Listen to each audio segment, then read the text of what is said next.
सह वीर्यम् करवावहै तेजस्विनावधीतमस्तु मा विद्विषावहै।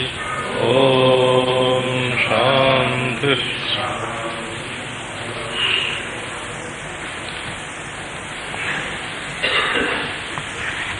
नायमात्मा प्रवचनेन लभ्यो न मेधया न बहुना श्रुतेन यमे वैश वृणुते तेन लभ्यः तस्यैषो आत्मा विवृणुते तनुं स्वाम् नाविरतो दुश्चरितात् नाशान्तो नासमाहितः नाशान्तमानसो वापि प्रज्ञानेनैनमाप्नुयात्।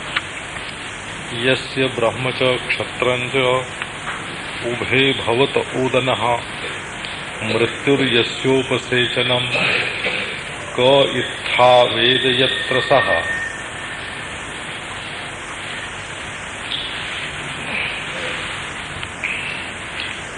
अयमात्मा प्रवचनेन न लभ्यः। ये आत्मा प्रवचन से माने खूब दूसरों को वेद की शिक्षा दें तो केवल प्रशिक्षण में निपुण होने से इस आत्मा की उपलब्धि लाभ ज्ञान नहीं होता। अपने आप का अप्राप्त होना अज्ञान है। माने केवल अपने आप को न समझने से ही हम उसको अप्राप्त मानते हैं और ज्ञान ही आत्मलाभ है। अर्थात उसको किसी क्रिया के द्वारा, किसी भावना के द्वारा, ध्यान के द्वारा, स्थिति के द्वारा पाना नहीं है, वो तो नित्य प्राप्त ही है। केवल अप्राप्ति का जो भ्रम है, अज्ञान है, ज्ञान से उसकी निवृत्ति ही इष्ट है। न मेधया न बहुना श्रुतेन। मेधा काम नहीं करते हैं, क्योंकि बाहर की जो वस्तु होती है उसके बारे में अन्वय व्यतिरेक से बुद्धि विचार करती है। मिट्टी से घड़ा बनता है, घड़ा फूट के भी मिट्टी में मिलता है। घड़े में मिट्टी का अन्वय है और मिट्टी में घड़े का व्यतिरेक है। तो जहां इस प्रकार कार्य कारण भाव का ग्रहण होता है वहां बुद्धि काम करती है, और जहां कार्य कारण भाव का ग्रहण नहीं होता है वहां चाहे मेधा कितनी भी प्रबल होवे वो काम नहीं दे सकती। न बहुना श्रुतेन, कथा बहुत श्रवण करें तो बहुत श्रवण करने से भी इस आत्मा की उपलब्धि साक्षात्कार नहीं होता, क्योंकि जो तुम खुद हो उसके बारे में सुन सुन के, उसकी कहानी सुन सुन के क्या निश्चय करोगे। तो यमे वैश वृणुते तेन लभ्यः। ये साधक जब एकमात्र आत्मा को ही वर्ण करता है, मुझे अनात्मत्वेन प्रतीयमान वस्तु नहीं चाहिए, भले ही वो मैं ही हूं, लेकिन जब वो पराये के रूप में भास रही है तो वो हमको नहीं चाहिए। जैसे पतिव्रता स्त्री है, भले ही उसका पति ही दूर से आ रहा हो, लेकिन जब तक वो पराया मालूम पड़े तब तक वो प्रेम की नजर से देखने योग्य नहीं है पति, परंतु जब तक उसमें परायापन मालूम पड़े तब तक प्रेम की नजर से देखने लायक नहीं है। इसी प्रकार ये आत्मदेव हैं तो अद्वितीय, लेकिन जब तक अनात्म रूप से भासते हैं कि ये कोई दूसरी चीज है तब तक वर्ण करने योग्य नहीं है। तो जब आत्मदेव देखते हैं कि देखो जब मैं झूठ मूठ में दूसरा भासता हूं, तब भी ये हमको ही नहीं चाहता है, तो ये हमारा कितना सच्चा प्रेमी है कि हमसे भी प्रेम नहीं करता है यदि मैं दूसरे रूप में भासूं।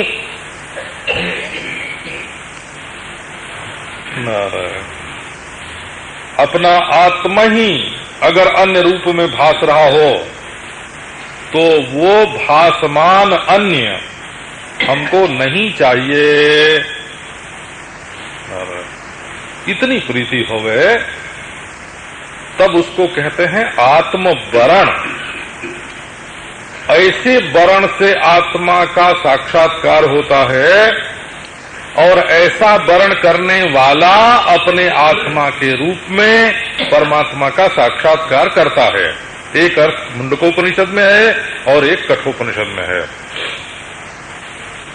तो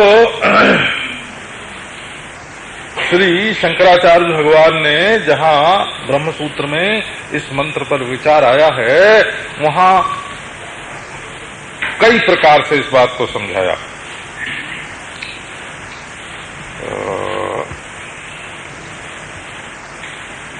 वरण के द्वारा प्राप्त होना माने आत्मैक्यानुसंधान के द्वारा प्राप्त होना। वरण करने वाले के द्वारा अपने अभेद रूप से प्राप्त होना माने आत्मा और ब्रह्म की एकता का अनुसंधान होना। बोले भाई ये कैसे होता है? तो ये ऐसे होता है कि भीतर तो परमात्मा अंतर्यामी नित्य प्राप्त ईश्वर, ईश्वर वेदांती के मत में भी होता है हो, अद्वैत वेदांती के मत में। ये जो लोग कच्चे वेदांती हैं ना, नए वेदांती, वो इस बात को समझते नहीं हैं।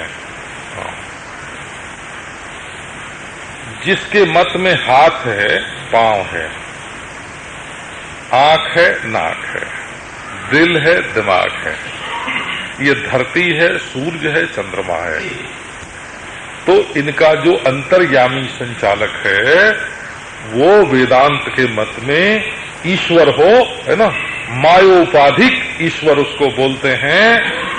माया विशिष्ट ईश्वर, शक्तिशाली ईश्वर, प्रभावशाली ईश्वर, जिसकी शक्ति से सूर्य अपने स्थान पर टिका हुआ है, समुद्र अपने स्थान पर टिका हुआ है, धरती अपने स्थान पर टिकी हुई है, वो सर्वांतर्यामी हमारे ईश्वर हमारे हृदय में भी है और नित्य प्राप्त है। तो उसके प्रसाद का अर्थ क्या होता है?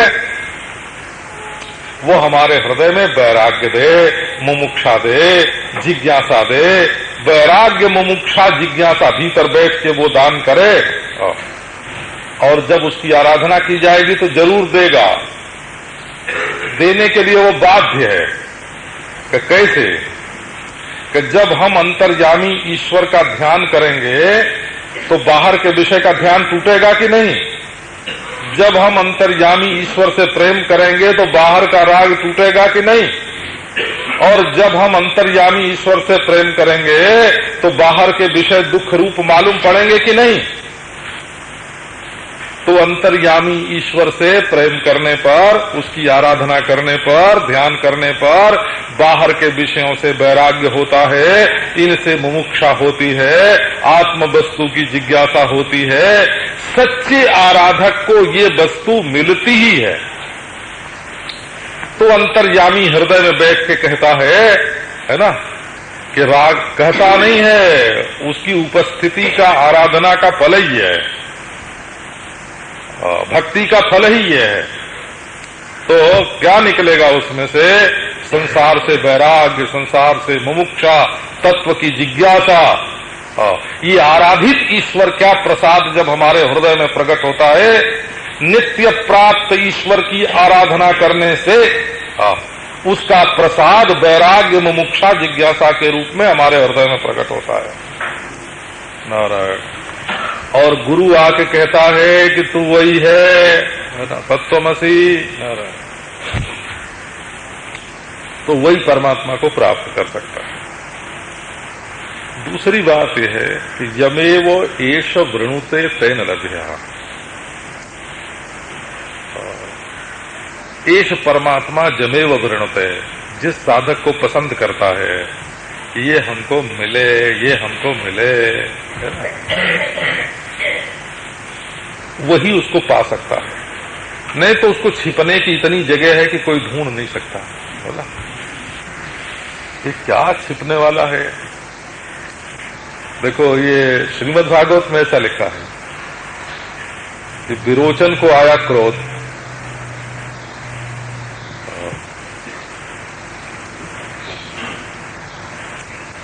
तो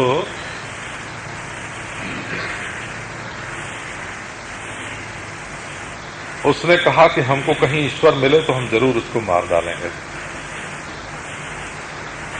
तो वो लेके हाथ में गदा और ढूंढने निकला। आप निश्चय समझो अगर ईश्वर कहीं मिल जाता तो ईश्वर को भले वो मार न सकता, है ना। ऐसा कहना जरा ईश्वर की शान के खिलाफ मालूम पड़ता है। नहीं तो हम बात तो कही देते दो टूक। बोला अगर ईश्वर कहीं बाह्यार्थ के रूप में मिल जाता तो ये विरोचना दैत्य, बोला समझना, विरोचना है ना, ये जो संसार में रुचि है ना, विशेष रुचि है, वो विरोचन है। वो ये संसार का राग उसका मटिया मेट ही कर देता। परंतु विरोचन को मिला नहीं। क्यों नहीं मिला? कि विरोचन का जो अहमर्थ है, मैं है, उस विरोचन के मैं में ईश्वर छिप गया। श्रीमद् भागवत में ऐसा वर्णन आया है। तो बाबा ईश्वर कहाँ छिपा है कि तुम्हारे में तुम भी विरोचन हो, ये नहीं समझना है ना। कोई इंद्र होता है, कोई विरोचन होता है, कोई प्रहलाद होता है, कोई हिरण्यकशिपु होता है। तो जब संसार के जब सोने से प्रेम होता है तब हम हिरण्यकशिपु हो जाते हैं। जब भोग में रोचकता मालूम पड़ती है तब हम विरोचन हो जाते हैं। जब अपने स्वत्व की बलि देने के लिए तैयार होते हैं तब हम बलि हो जाते हैं। जब दूसरे को दुख देने चलते हैं तो बाण हो जाते हैं। ये हिरण्यकशिपु से प्रहलाद, का प्रहलाद से विरोचन, विरोचन से एक एक पीढ़ी देखो। हिरण्यकशिपु वाली पीढ़ी अच्छी नहीं है।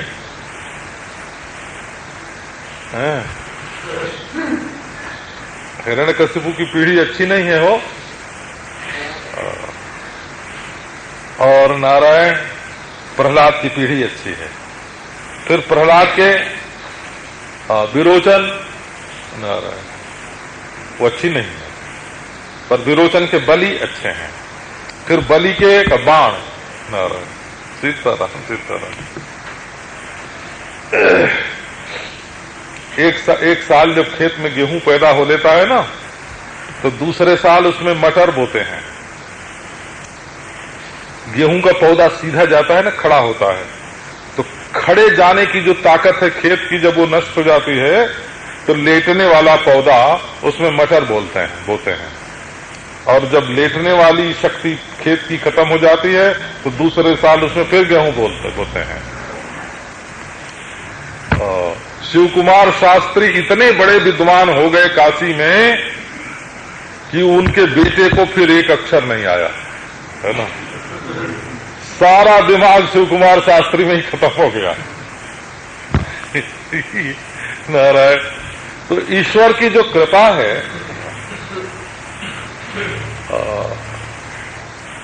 तो आचार्य की कृपा और जमेव एष वृणुते तेन लभ्यः। गुरु जी पसंद करें कि हाँ ये लड़की तो ईश्वर से ब्याहने लायक है,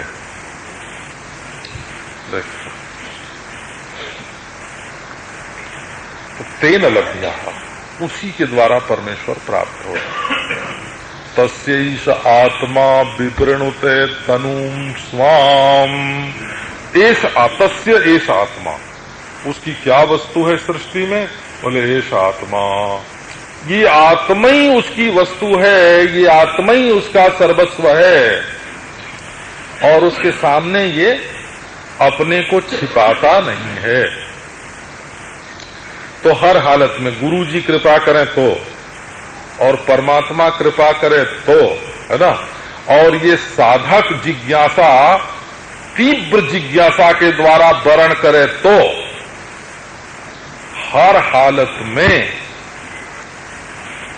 अपने आत्म तत्व का सर्वाधिष्ठान स्वयं प्रकाश सर्वावभाषक परमात्मा के साथ ऐक्यानुसंधान, यही अज्ञान की निवृत्ति का उपाय है। मंत्र का अर्थ चाहे जैसा किया जाए, पर उसका तात्पर्य एक ही निकलता है। अब ये प्रश्न उठाते हैं कि आत्मविज्ञान के लिए क्या क्या आवश्यक है।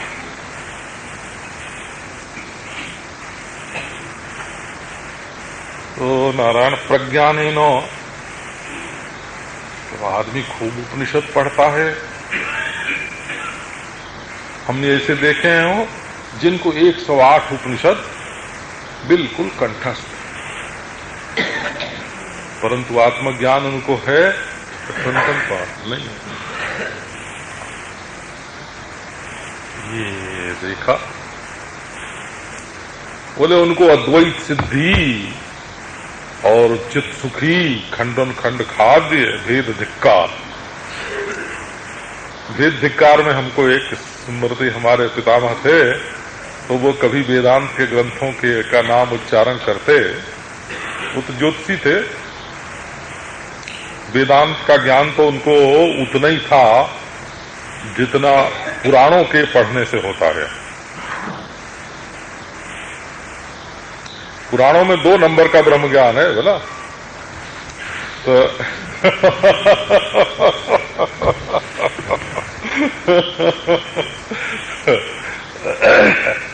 माने उसमें शक्तिमान ईश्वर का वर्णन प्रधान रूप से है। निर्विशेष परमात्मा का जो वर्णन है पुराणों में वो संकेत रूप से है। सरसई ब्रह्म विचार प्रचारा, जैसे गोस्वामी तुलसीदास जी के रामायण में निर्विशेष अद्वैत ब्रह्म ज्ञान को ढूंढना होए तो अकल लगानी पड़ती है, बिना अकल के नहीं मालूम पड़ता है, वैसे पुराणों में भी अकल लगानी पड़ती है। तो वो जब अद्वैत ग्रंथों का उच्चारण कभी करते हैं ना, उनका नाम लेते हैं, तो अद्वैत सिद्धि चित्त सुखी खंडन खंड खाद्य भेद धिक्कार ऐसे बोलते हैं। वेदांता वार्तिक अवधि, सुरेश्वराचार्य के जो वार्तिक हैं वो वेदांत की पराकाष्ठा है। उपनिषद वेदांत है, ब्रह्मसूत्र वेदांत है, उस पर शांकर भाष्य वेदांत है, और उस पर सुरेश्वराचार्य के वार्तिक वेदांत हैं। वेदांता वार्तिका अवधि, और उसके बाद थोड़े थोड़े सविशेष पदार्थ का निरूपण। अब त्रिपुरा रहस्य में जो वेदांत है वो दूसरे ढंग का है, और ये जो दत्त भार्गव संवाद है, त्रिपुरा रहस्य है, दत्त भार्गव संवाद है, देवी भागवत है, श्रीमद् भागवत में है नारायण, तो उसमें थोड़ी बुद्धि की आवश्यकता पड़ती है समझने के लिए वेदांत, और भक्ति समझने के लिए बुद्धि की आवश्यकता नहीं पड़ती। तो आओ अब आपको ये सुनावें कि लोग इतना पढ़ते हैं, लिखते हैं, सुनते हैं, और समझ भी उनकी बड़ी होती है। अब आज आपको नाम लेके हम बताते हैं। खंडन खंड खाद्य वेदांत का बड़ा अच्छा ग्रंथ है। इसकी हिंदी में टीका करना बड़े बड़े विद्वानों के लिए भी दुष्शक है हो, और हिंदी में फिर वही मूल रख देते हैं, वही व्याप्यत्वावच्छेदक है, वही धर्मावच्छिन्न। वही शब्द बिल्कुल रहते हैं, हिंदी में भी रख देते हैं। चंडी प्रसाद सुकुल थे, खुर्जा के बहुत बड़े विद्वान, फिर काशी में प्रिंसिपल हुए। उन्होंने खंडन खंड खाद्य पर टीका लिखी हिंदी में। तो एक दिन उड़िया बाबा जी महाराज के पास आ, उड़िया बाबा जी ने कहा कि पंडित जी, तुमने खंडन खंड खाद्य की हिंदी कर दी, तुम अपना अनुभव सुनाओ, क्या अनुभव रहता हो? काशी के चोटी के पंडित हो, चोटी के। तो हाथ जोड़ के बोले कि स्वामी जी महाराज, हम तो गृहस्थी में फंसे हुए जीव हैं,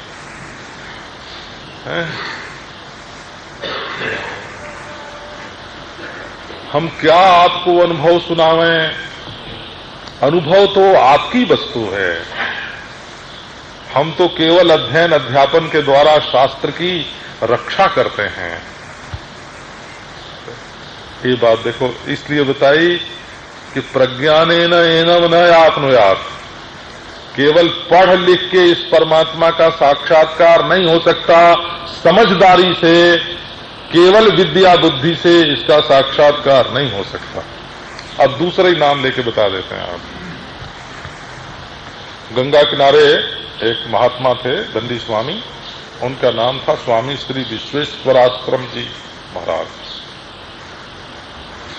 श्री करपात्री जी महाराज ने उनसे विद्याध्ययन किया था, ब्रह्मचर्य अवस्था में भी और गृहस्थ अवस्था में भी। करपात्री जी पहले गृहस्थ भी तो थे ना, गृहस्थ अवस्था में भी, और दंडी स्वामी होने के बाद भी उनसे उन्होंने विद्याध्ययन किया। नरवर में रहते थे।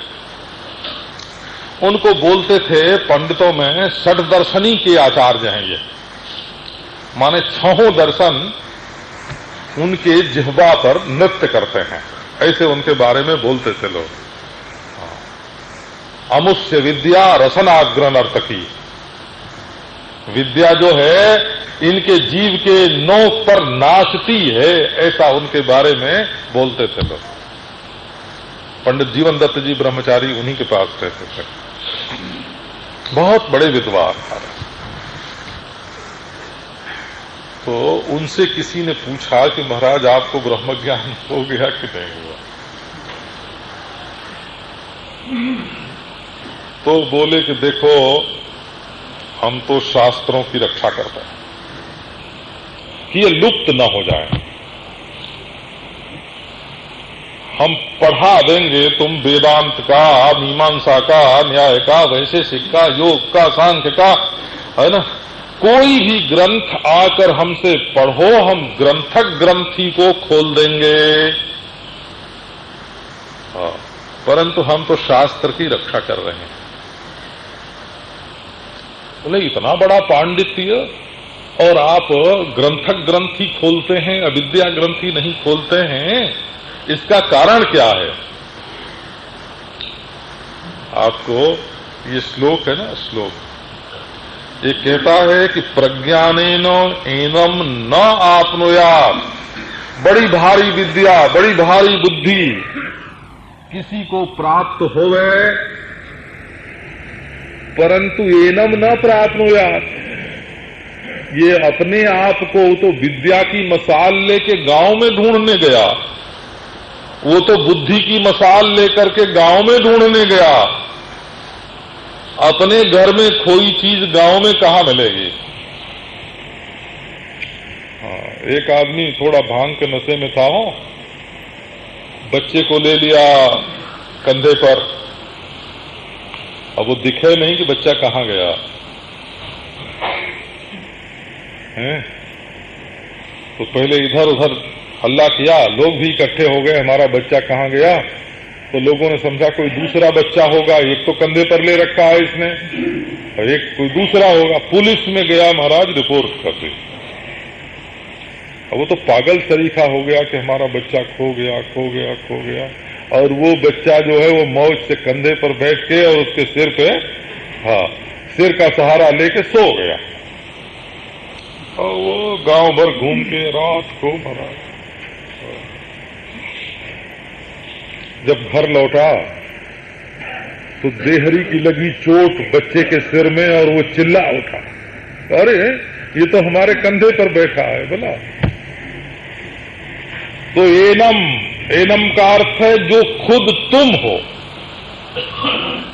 जिसको तुम अपने से जुदा मानकर ढूंढने निकले हो, वो तुम। सांख्य दर्शन में दृष्टांत आता है, कंठ चामी करवत, गले में सोने की माला थी, सोने का हार गले में, जरा पीछे को हो गया, देखा कि नहीं है। अब महाराज घर में उपद्रव मचा दिया, हमारा हार खो गया, हार खो गया, हार खो गया। विस्मृत कंठ मणिवत, कंठ चामी करवत, कंठ में सोने का हार क्यों नहीं मिलता है महाराज? तो एनम अपना, जो परमात्मा अपना आपा है, उसको जब तुम छिपा हुआ मान के, अन्य मान के दूसरे देश में ढूंढने जाते हो, कहाँ? बोले कलेजे में मिलेगा। बोले नहीं नहीं, नाभि में मिलेगा। नहीं, सिर में मिलेगा। ये देश है वो? बोले यहां नहीं, स्वर्ग में मिलेगा। अरे बेवकूफ, जो ढूंढ रहा है वो कौन है? उसको तो ढूंढ, है ना। ये ढूंढने वाला, जो अनुसंधान, जो जिज्ञासा है ना, जो जिज्ञासा का साक्षी है, जो जिज्ञासा का प्रकाशक है, वो कौन है? तू कौन है? तो गोद में बालक, शहर में ढिढोरा, कंठ में हार, कंठ चामी करवत, ये नित्य प्राप्त अपना आपा जब इसको ढूंढने के लिए निकलते हैं महाराज, तो कहां पहुंच जाते हैं? गलत जगह पहुंच जाते हैं। देखो तुम्हारा फसाव कहाँ है? ना विरतो दुश्चरितात्, ना शांतो ना समाहितः, ना शांत मानसो वापि प्रज्ञाने नैनमाप्नुयात्। दुश्चरितात् अविरतः एनम प्रज्ञानेन न प्राप्नुयात्। दुश्चरितात् अविरतः पुरुषः प्रज्ञानेन एनम न प्राप्नुयात्। अशान्तः प्रज्ञानेन एनम न प्राप्नुयात्। असमाहितः प्रज्ञानेन एनम न प्राप्नुयात्। प्रत्येकम संबध्यते। अशांत मानसो वापि प्रज्ञानेन एनम न प्राप्नुयात्। जो दुश्चरित्र से विरत नहीं हुआ, उपरत नहीं हुआ। दुश्चरित्र क्या है? दुश्चरित्र क्या? तो दुष्ट लोगों का जो चरित्र है वही दुश्चरित्र है। शिष्ट पुरुषों का जो चरित्र है वही सच्चरित्र है।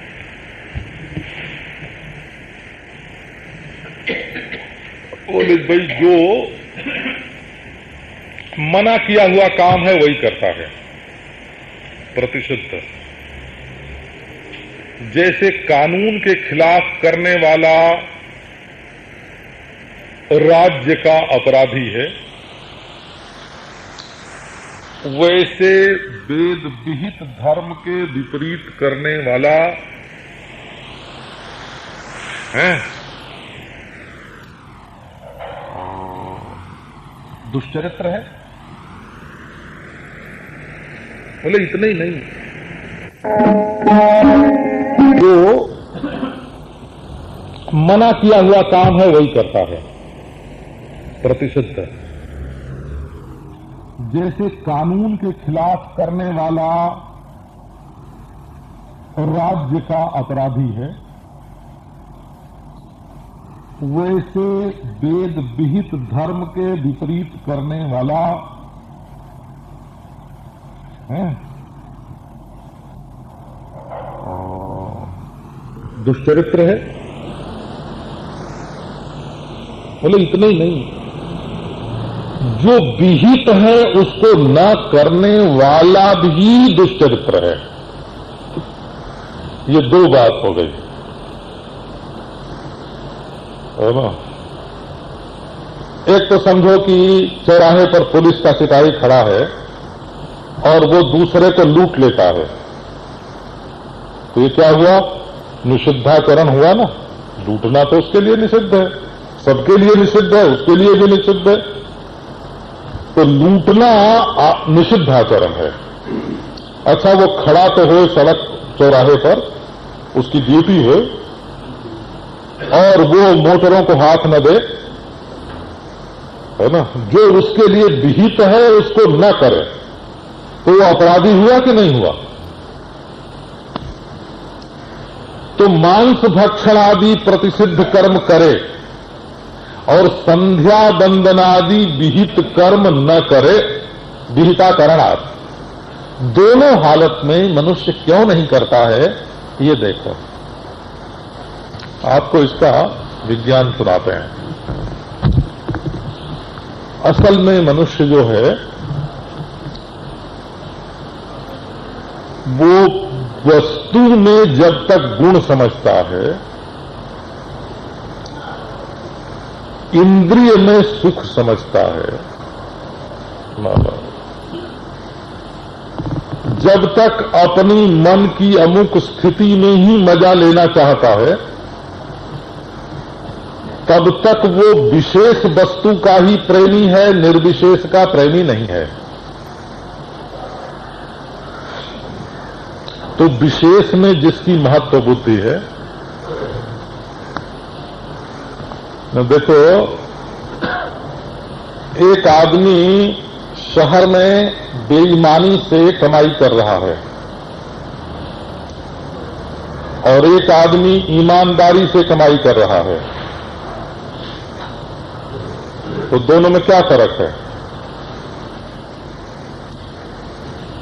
एक के मन में कमाई की वासना इतनी प्रबल है कि वो मर्यादा तोड़ के करता है, और एक आदमी के मन में वासना जो है वो कंट्रोल में है कि वो बेईमानी नहीं करता है।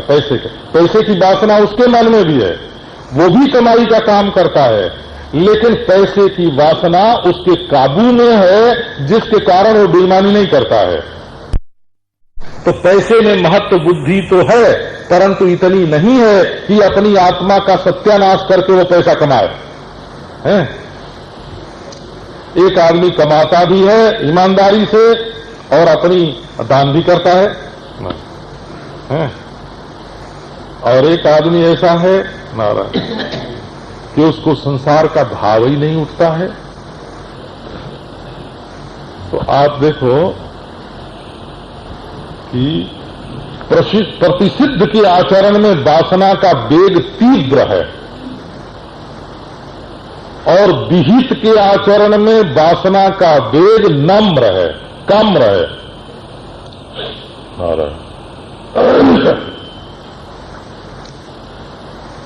तो महत्व बुद्धि तुम्हारी कहां है?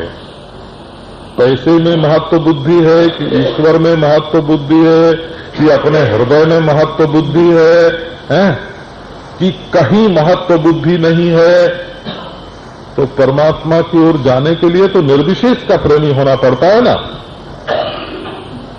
तो जो पाप कर्म से विरत नहीं हुआ, माने पाप कर्म करने में जिसकी रति नष्ट नहीं हुई। देखो, पाप कर्म होना दूसरी चीज है, ये भी हम बताते हैं। कभी असावधानी से किसी के पांव के नीचे चींटी आई और मर गई, है ना। रात को महाराज खटमल ने काटा और मच्छर ने काटा और हाथ जाके पड़ा, है ना, पटापट मर गया, उसको नहीं बोलते हैं। उसको उसमें रति नहीं है, वहां तो मारने में रति नहीं है।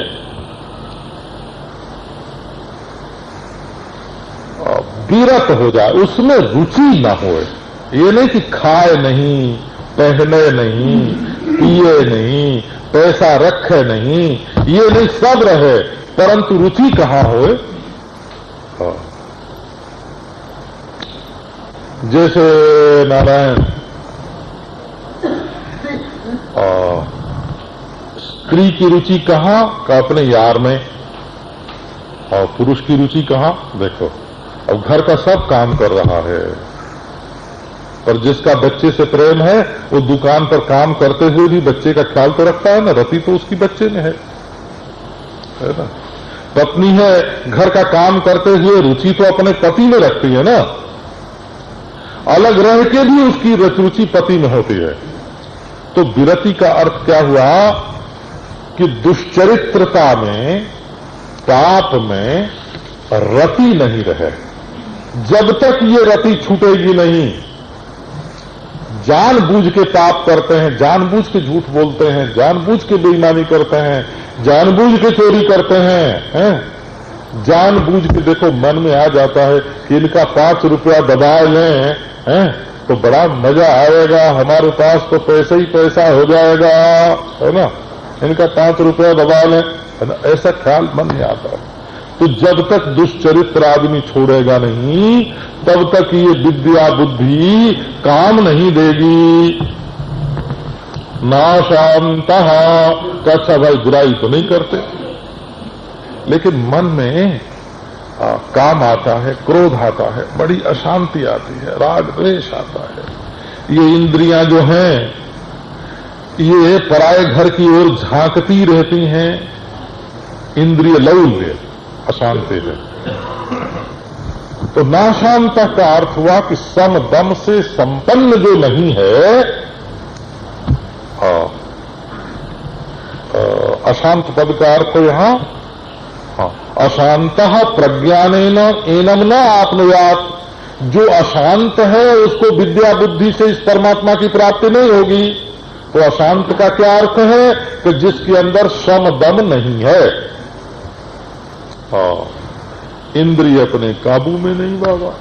जीभ जो कहे सो खा ले, आंख जो कहे सो देख ले, हाथ जो कहे सो कर ले, पांव जहां कहे वहां चले जाए, है ना, कोई रोक टोक नहीं, है ना, कोई मर्यादा नहीं। तो ऐसे आदमी को परमात्मा की प्राप्ति नहीं होती। ना शांतो ना समाहिता। बोले अच्छा भाई हमारे मन में काम क्रोध भी नहीं आता, और तो ठीक है, मन एकाग्र है? बोले हाँ बिल्कुल एकाग्र है मन। बोले ठीक है, शांति न हो, सम दम है ना होए, और मन चंचल होए।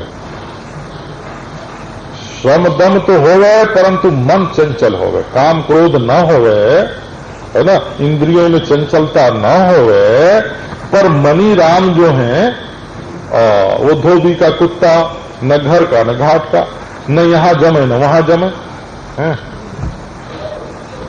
तो बोले उनको भी अनेकाग्र मना जो विक्षिप्त चित्त है उसको भी परमात्मा का साक्षात्कार नहीं होता। प्रज्ञानेन अशांत प्रज्ञानेन एनम न आत्मयात्, असमाहितः प्रज्ञानेन एनम न आत्मयात्। चित्त में चित्त समाहित होना चाहिए। जैसे मुर्दे को दफना देते हैं, ऐसे अपने मन को हृदय देश में दफनाई देना चाहिए। समाधि में रहो बेटा। पहले हमारा मन तो खूब एकाग्र होता है जी, फिर भी वेदांत श्रवण से ज्ञान नहीं होता है। बोले ठीक बात है। कई लोगों को तो अपने सद्गुण का भी भ्रम होता है।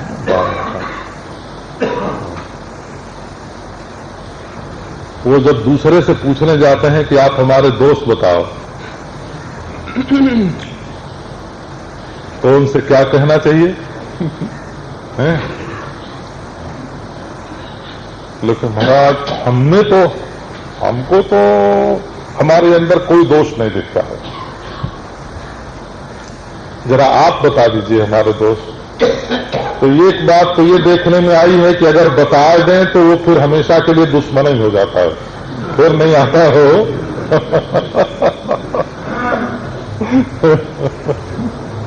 एक जिज्ञासु थे हमारे पास वृंदावन में, बहुत पुरानी बात है, मैंने सब देखा सुना हुआ है ना।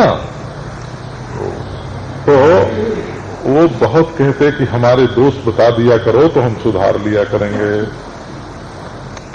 तो हम कहते बाबा क्या दोष है, क्या गुण है, सब ईश्वर की सृष्टि है, तुम भी भगवान के स्वरूप हो, क्या दोष बतावें तुम्हारे अंदर, अपनी वृत्ति हम काहे को बिगाड़ें, दोषाकार काहे को करें। बोले कि नहीं बताओ। तो बहुत कई दिनों तक बहुत आग्रह किया, तो बैठे हुए थे मेरे सामने। मैंने कहा ये जो तुम पांव अपना पांव पर रख के बैठे हो ये दोष है, शिष्टाचार के विपरीत है। कि बड़ों के सामने पांव के ऊपर पांव रख के नहीं बैठते हैं। तो मान गए, तुरंत उन्होंने पांव नीचे कर लिया। बस फिर महाराज जब उठे और हमारी ओर पीठ करके जाने लगे तो मैंने कहा कि पीठ करके नहीं जाना चाहिए, ये दोष है। अब महाराज के दिन 24 घंटे हमारे साथ रहने वाले, हमारे साथ सोए, हमारे साथ बैठे, हमारे साथ जागे, है ना। अब मैंने कोई दिन भर में 20-25 बात बताई उनको। तो बोले कि तुम तो खुजल निकालते हो। हमने कहा अरे भाई गलती हो तो सुधारो। बोले कि नहीं ये बात बात में दोष निकाल। अब नाराज होने लगे तो मैंने कहा बस बस अब मैं नहीं बताऊंगा। बोला अब तुम डरना नहीं, अब नहीं बताऊंगा।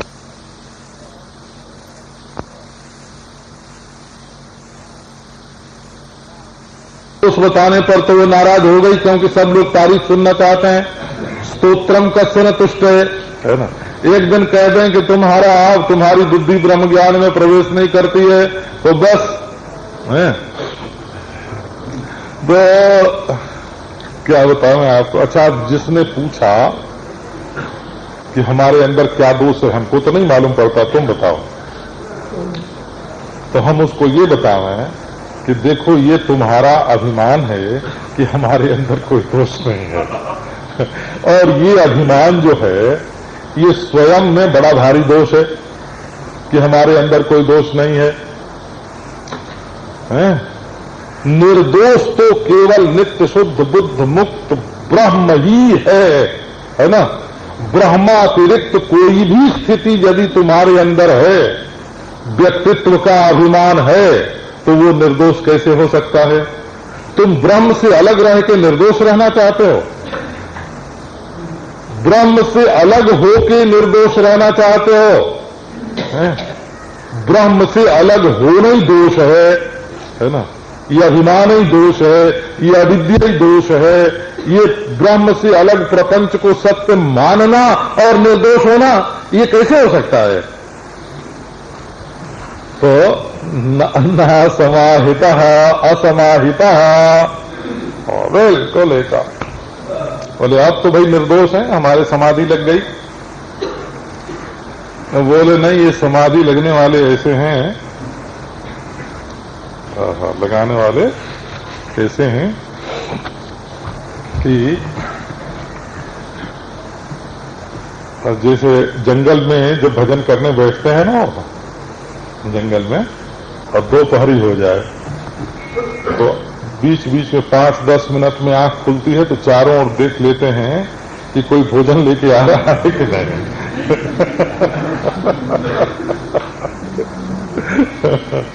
अब ये तुम समझो कि हमको उन लोगों ने बताया है जो ऐसे भजन करते हैं, कि नहीं बताया नहीं है। हम भी जाके भजन करते थे तो ऐसा होता था। बोला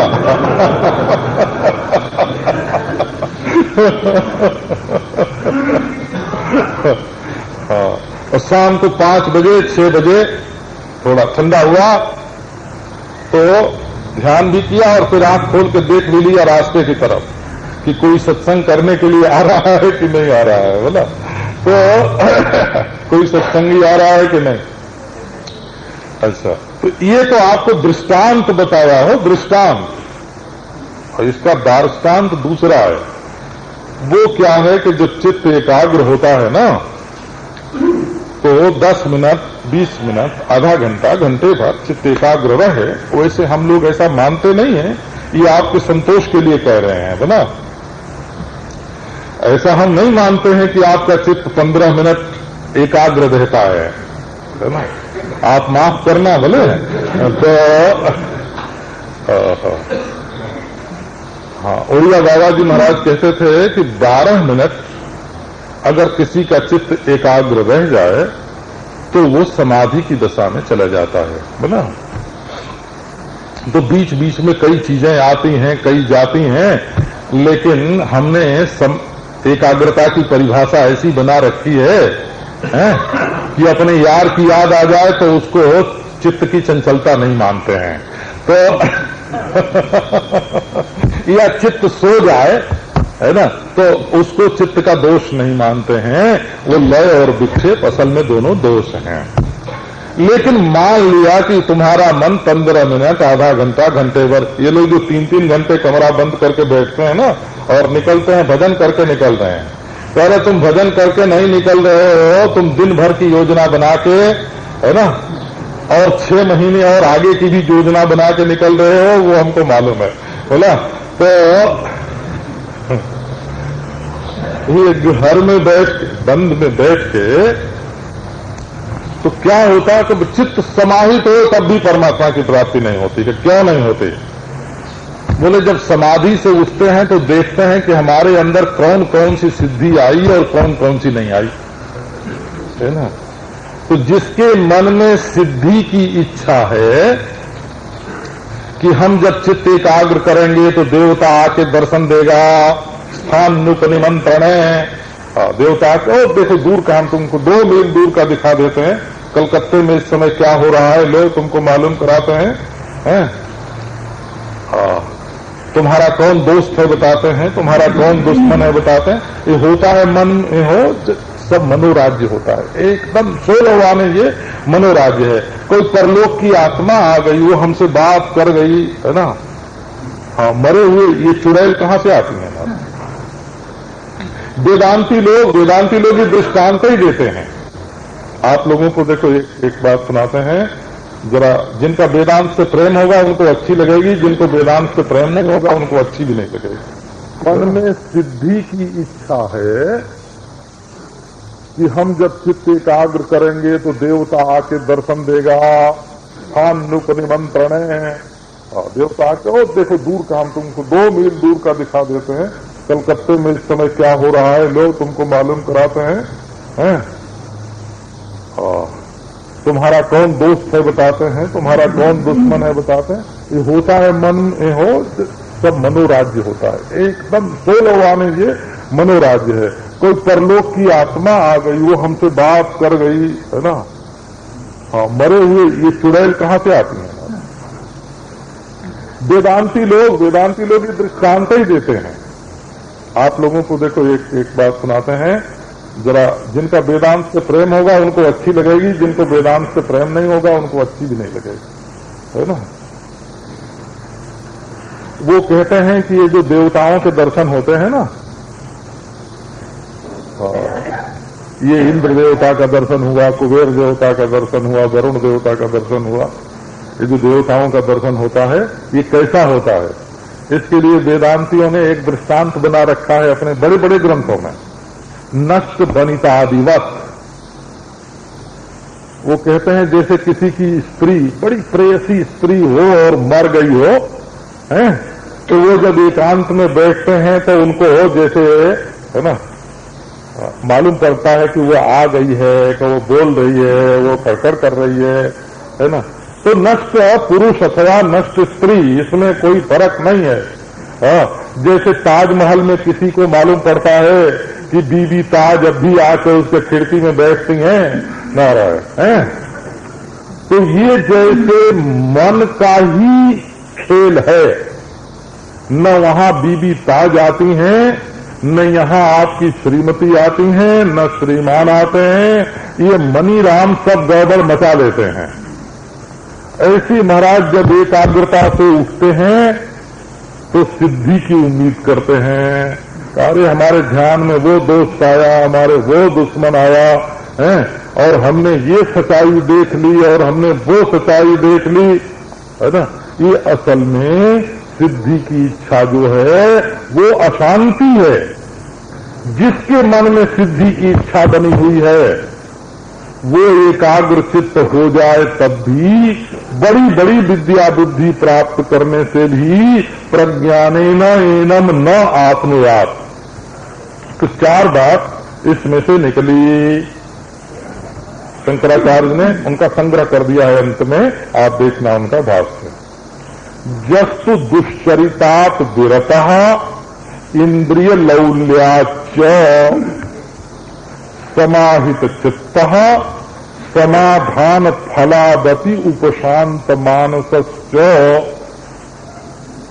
आचार्यवान प्रज्ञानेन यथोक्तम आत्मानं प्राप्नोति इत्यर्थः। इस मंत्र का अर्थ क्या है?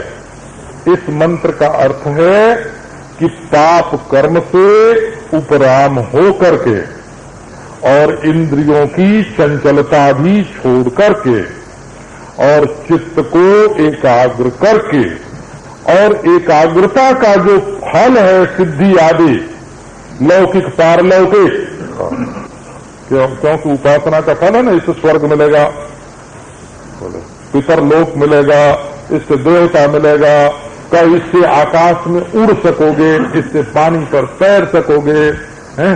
इससे दूसरे के मन की बात जान सकोगे, दूर तक देख सकोगे, दूर तक सुन सकोगे।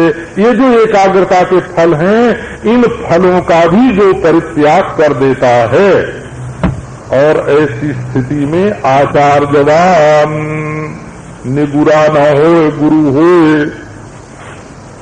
क्योंकि ये जो प्रत्यक्ष चैतन्य की ब्रह्मता है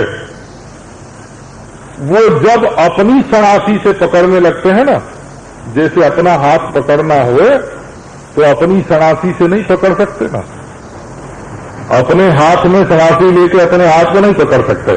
ये क्या है? इसको कर्तृकर्म विरोध बोलते हैं। इसको दर्शन शास्त्र की भाषा में इसका नाम है, जो करता है वो कर्म का विषय नहीं हो सकता। माने यदि हम अपने दोनों पांव को अपने कंधे पर रख के चढ़ बैठना चाहें कि हम अपना नितंब है ना, अपनी कमर हम अपने कंधे पर रख के बैठें, हम ही चढ़ें और हम ही चढ़े जाएं, ये दोनों बात जैसे शक्य नहीं है,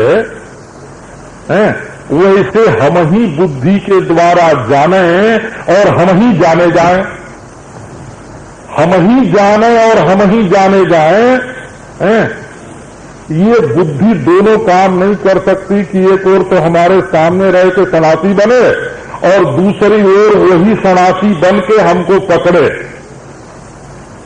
बुद्धि की सनासी से हम दूसरे को पकड़ सकते हैं परंतु अपने आप को नहीं पकड़ सकते। इसको कर्तृकर्म विरोध बोलते हो। इसका नाम दर्शन शास्त्र में जो करता है तो कर्म नहीं हो सकता। तो तब नारायण तो तब बोले कि अरे ये बुद्धि की सनासी हाथ में लेकर जो दुनिया भर को दुनिया की तलाश कर रहा है, सबकी परीक्षा कर रहा है कि ये ईश्वर है, ये जीव है, ये जगत है, ये बुद्धि की सनासी हाथ दूरबीन हाथ में लेके, बुद्धि की खुर्दबीन हाथ में लेकर के सबको जो देख रहा है वो कौन है? गुरु ने कहा कि अरे जिसको ढूंढ रहा है तू वही है। जो तुझे पहाड़ के भीतर मिलेगा वही तेरी बुद्धि के भीतर है। जो तुझे संपूर्ण पंचभूत सृष्टि के परे मिलेगा तो वही तेरे बुद्धि के परे बैठ करके तू बैठा हुआ है। ये बात बताता है। तो आचार्यवान पुरुष 4 बात छोड़ दे।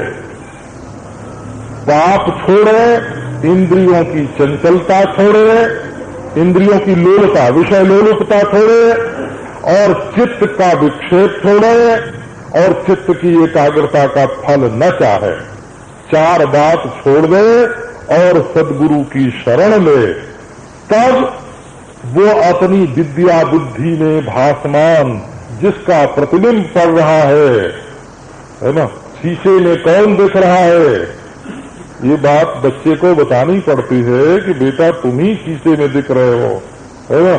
नहीं तो शीशे की परछाई को देख करके बच्चा रोता है, चिड़िया लड़ती है, पशु लड़ता है, बोला अपनी परछाई को देख करके। और बच्चे को समझा देते हैं कि बेटा इस शीशे में तुम्हारी परछाई दिख रही है, इस अंतःकरण में, इस अंतःकरण के शीशे में तुम्हारी परछाई दिख रही है। जो ये प्रपंच दिखाई पड़ रहा है ये तुम्हारी परछाई है। तुम अपनी परछाई को सच्ची मान करके नारायण शेश्वर सजीव ये जो जगत है, ईश्वर सहित जीव सहित ये जो जगत है वो कहाँ है? तो तुम्हारे अंतःकरण में तुम्हारे प्रतिबिंब के रूप में दिखाई पड़ रहा है। वस्तुतः तुम्हारे अतिरिक्त कोई नहीं है। तो ये जो विद्या बुद्धि है, प्रज्ञान, ये तत्वमस्यादि महावाक्य के जन्य ज्ञान किसको होता है? कि आचार्यवान पुरुष को। तो सब आचार्यवान पुरुषों को क्यों नहीं हो जाता? बोले ये चार बात आवश्यक है। यस्य ब्रह्म च क्षत्रंच उभे भवत ऊदनः मृत्युर्यस्योपसेचनम् क इत्था वेद यत्र सः। अब ऋग्वेद में जो मंत्र है ना, को अब्धा वेदो कः प्रवोचतो, है ना। अब उस मंत्र का क्या बढ़िया सार देते हैं, अब ये कल सुनाएंगे।